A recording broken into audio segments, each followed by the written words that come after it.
Bonjour à tous et bienvenue dans ce nouveau numéro du VIP. Aujourd'hui, on se retrouve avec Meryl Lockett. Meryl, je vais commencer par vous présenter. Bonjour. Bonjour. Vous vous appelez donc Meryl Lockett, vous avez 24 ans, originaire d'Andrézy, dans les Yvelines. Oui. Vous faites du para-badminton puisque vous avez un handicap à la main droite. Et entre vous et la raquette, c'est du sérieux, puisque 6 titres de champion de France, je crois, et vous êtes 6e mondial, c'est ça actuellement? Exactement. Yes. Au niveau du palmarès, est-ce que vous pouvez me raconter un peu Bah oui, 6 fois champion de France, en simple et en double. Je suis aussi double vice-champion d'Europe en 2016 et 2018. D'accord. En simple et double aussi. On va commencer du coup par ce qui a occupé pour beaucoup notre été. Beaucoup de fans de sport cet été ont suivi les Jeux Olympiques et les Jeux Paralympiques de Tokyo. Vous y êtes allé, c'était comment? C'était fou, j'ai adoré. En fait, c'était un rêve d'enfant, quoi. Je voulais le faire dans n'importe quel sport. Et je l'ai fait un peu tard, 24 ans, mais en badminton. Et ça, je suis trop content. Vous avez appris tardivement que vous allez être sélectionné, c'est passé comment? Je l'ai su 1 mois et demi avant, quoi. Bon, tant mieux, j'y vais, hein. Mais c'était difficile à préparer mentalement. La préparation. C'était plus difficile. Et justement, pour le parcours que vous avez fait 3 matchs. Un premier match remporté contre le Polonais Bartłomiej Mroz, oui, si je prononce bien. Une bonne entrée en matière du coup. C'était quoi le score? Comment s'est passé le match? C'était pas trop dur justement de se mettre dans le bain tout de suite? En fait, je me suis dit, quand je suis arrivé à l'aéroport à Tokyo, on a tout de suite eu les poules. Et là, je tombe sur cette poule, je fais « Oh non, pas de chance quoi ».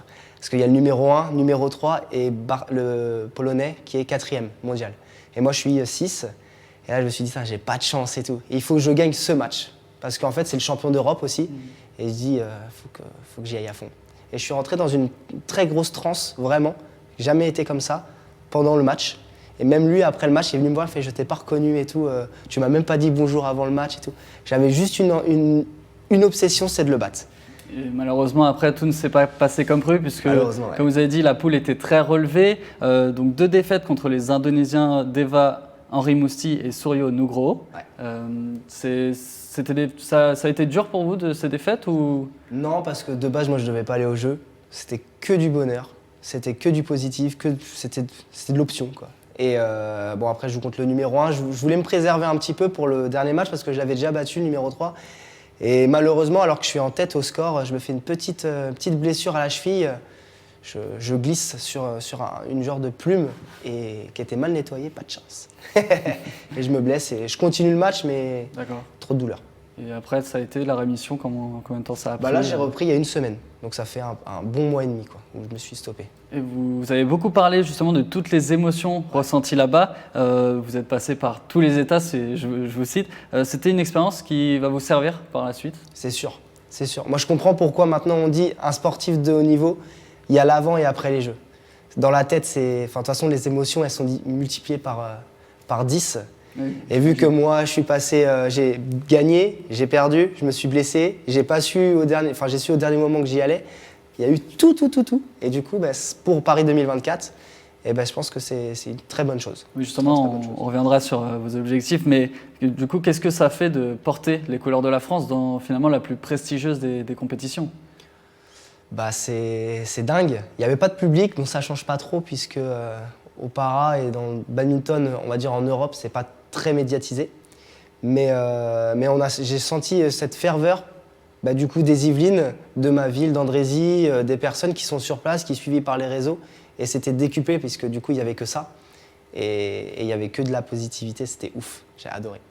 Et justement, c'était à Tokyo, donc dans le continent du badminton. Là-bas, les champions de badminton sont des dieux vivants, presque, on peut dire.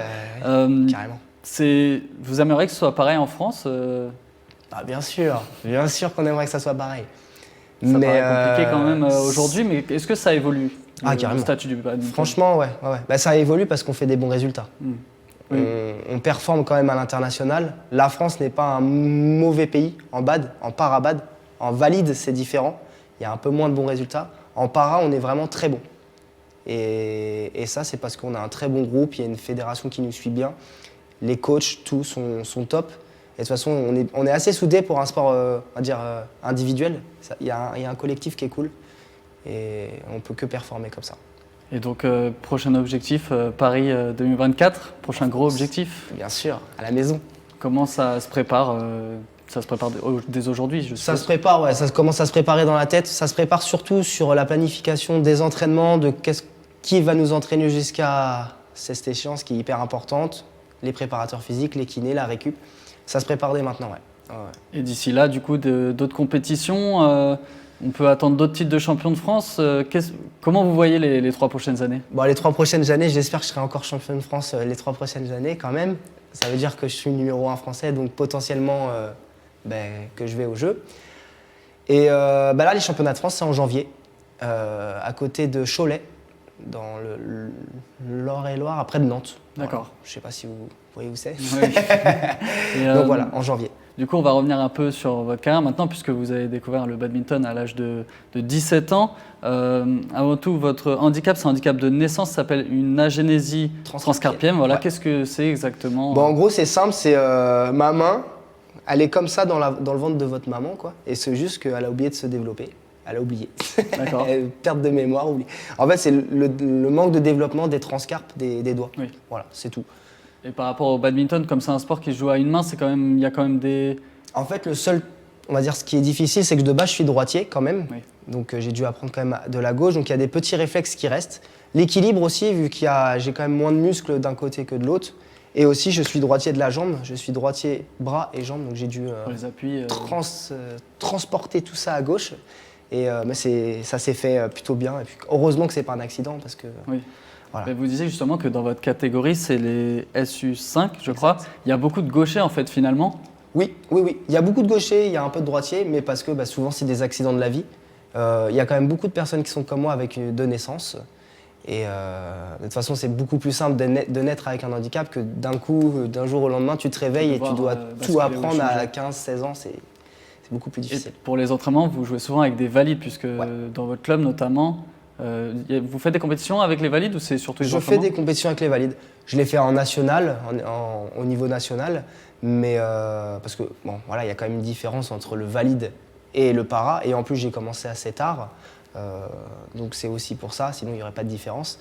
Mais oui, je m'entraîne avec des valides puisque moi j'ai mes jambes, je peux les utiliser. Et souvent, le bad, c'est quand même un sport de vitesse où on a besoin de beaucoup des jambes. Donc, Justement, vous êtes quel style de joueur? moi, je suis très agressif, moi. Ouais, j'aime bien. Plutôt vif, agressif, Ah ouais, je rentre voilà. dedans. Bla, bla, bla. L'attaque. L'attaque, direct. Je suis pas passif là, j'aime pas trop. Je m'endors après. Je dors. Et donc le badminton, ça a commencé à 17 ans pour vous. Avant, c'était le judo, ouais. c'est ça. Comment ça a changé? Quel a été le déclic? Alors le déclic, c'est fait par un ami qui faisait du bad, qui est en équipe de France valide. Et en fait, moi, j'avais toujours cet objectif dans ma tête de dire je fais du sport pour le dépassement de soi. Et moi, je pensais que les sports de combat, c'est ce qu'il y avait de plus dur à l'entraînement. Et au final, on m'a dit viens, essaye le bad. Moi, je fais comme tout le monde, bad, sport de plage. Voilà, je fais ça à la plage, tranquille. Et ben, j'ai fait 2-3 entraînements et là, maintenant, quand je m'entraîne, je rentre, je dors. Je suis KO. Je suis mort. Combien d'entraînements par semaine Je justement m'entraîne à peu près, je pense 4 heures par jour. Donc 4 à 5 heures. Ouais. Est-ce que toujours des petites attaches au judo finalement aussi? Toujours. Vous Le suivez judo, les championnats, vous avez suivi les JO aussi, Bien sûr. avec votre idole Teddy Riner? Ouais, bon, malheureusement, mais ouais, c'est carrément le judo, c'est mon enfance, quoi. Et vous avez d'autres idoles comme ça, d'autres images auxquelles vous vous inspirez ou... Franchement, Teddy Riner, c'est tout. J'avoue qu'après, je fais pas trop gaffe. Après, j'aime bien Conor McGregor, ça n'a rien à voir. Mais Sport de combat. sport de combat aussi, ouais. Sinon, ouais. Et des badistes, des joueurs de badminton que vous suivez en Asie? Que je suis fan, non, Non. ou que non. Oui, après c'est moins développé. Oui, c'est moins développé. On peut moins. C'est difficile de suivre les compétitions. C'est assez Les grosses difficile compétitions en Asie. de les suivre visuellement à la télé, c'est vrai. Mais par contre, quand tu es en Asie et tout, eux, c'est des superstars. Hein. C'est comme des Cristiano Ronaldo ici. Ils ont des statues dans les villes. Ouais. Hein. C'est un truc de fou. Les gens ne se baladent pas avec des t-shirts de foot, ils se baladent avec des t-shirts de bad. En Chine, c'est comme ça. C'est un truc de fou. Et on va aussi finir, enfin, il nous reste quelques minutes, mais parler des attaches avec les Yvelines, puisque vous avez grandi dans la ville d'Andrézy. Et je crois savoir que vous gardez de fortes attaches avec la ville, Bien sûr. avec notamment des réunions avec le maire. Là, en rentrant de Tokyo, vous aviez aussi un accueil qui a été fait, c'est ça? Oui, très bien. J'ai reçu par la ville d'Andrézy, en toute surprise, je ne savais pas que j'allais avoir ça, la médaille de la ville. J'étais hyper content. parce que c'est ma ville de cœur et je suis très content de donner pour eux. Je fais beaucoup d'interventions dans le collège, dans les primaires, auprès des jeunes, faire de la sensibilisation, un peu, de parler un peu du handicap, du sport de haut niveau. Souvent, il y a des enfants qui sont un peu recroquevillés sur eux. Ça peut faire du bien de parler et de voir surtout. Et ça, j'adore intervenir dans ces genres de... C'est important justement oui, de transmettre vos valeurs finalement. Oui. Ah ouais. Et pour cette raison justement, c'est ça, pour cette raison justement, vous avez, j'ai vu, commencer à être entraîneur aussi. Ouais, aussi à Andrézy. Comment ça se passe justement, les débuts en tant qu'entraîneur aussi? Alors j'ai quelques petits diplômes quand même d'entraîneur où j'ai entraîné quelques années parce qu'avant je m'entraînais plus à Bourges et j'ai entraîné là-bas. Et donc du coup là j'entraîne des petits, donc c'est trop marrant. Ils sont tout petits comme ça. C'est quelle catégorie Ils ont je pense entre 5 et 9 ans. D'accord. 5 et 9 ans, ils sont... Pour inculquer les bases en fait. Exactement, bon, let's go. On va... C'est au plus jeune âge finalement qu'on apprend vite.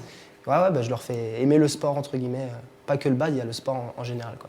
C'est ça qui est cool. Et du coup par rapport à Andrézy, vous continuez d'entretenir, enfin vous voyez comme ça continuer jusqu'à la fin de votre carrière ou même après à entretenir les relations avec les Yvelines et Andrézy? De toute façon, il faut s'entendre avec le plus de monde possible. Hein. Je fais pas... Non, mais oui, je m'entends hyper bien. Pour l'instant, ça se passe hyper bien. Ils m'aident à avoir des créneaux pour que je m'entraîne. C'est ça aussi. Ils m'ont aidé à avoir une subvention. Oui, une bourse notamment de 5 000 € qui a été débloquée pour vous aider, pour préparer pour les Jeux. Pour les Jeux Olympiques, c'est ça. Et c'était pour ça qu'en contrepartie, j'étais obligé et j'avais envie de toute façon de venir faire de la présence dans les écoles et tout. C'était trop cool ça. Aujourd'hui, le badminton, on va finir là-dessus, c'est quelle place dans votre vie? Vous êtes joueur professionnel de badminton ou c'est quand même difficile, on va dire, de vivre que de ça? Alors, je suis joueur professionnel, mais c'est quand même difficile d'en vivre. Professionnel parce que, en fait, pour être les meilleurs, et dans ma catégorie, c'est très proche du valide, le niveau. Il faut s'entraîner 4 heures, 5 heures par jour et tu ne peux pas vraiment travailler à côté, en tout cas à plein temps. Et en plus, quand tu as fini tes entraînements de base, je vous dis, c'est très très difficile, c'est que tu es mort. Donc tu ne peux pas être très lucide après si tu travailles sur quelque chose de concret, quoi. Donc pour être bien, il faut, ouais. Mais après, il faut chercher des sponsors et ça, c'est ça le plus difficile. Le plus difficile, c'est d'avoir la casquette d'athlète et la casquette de je vends un peu mon corps de com pour dire voilà, je peux transmettre des bonnes valeurs et tout. Voilà. Eh bien, merci beaucoup, Lockett, d'avoir été avec nous. Je vous souhaite du coup le meilleur pour la suite de votre carrière, en espérant aussi une médaille à Paris 2024. Bah oui. Et donc, c'est la fin de ce VIP. À bientôt sur TV78.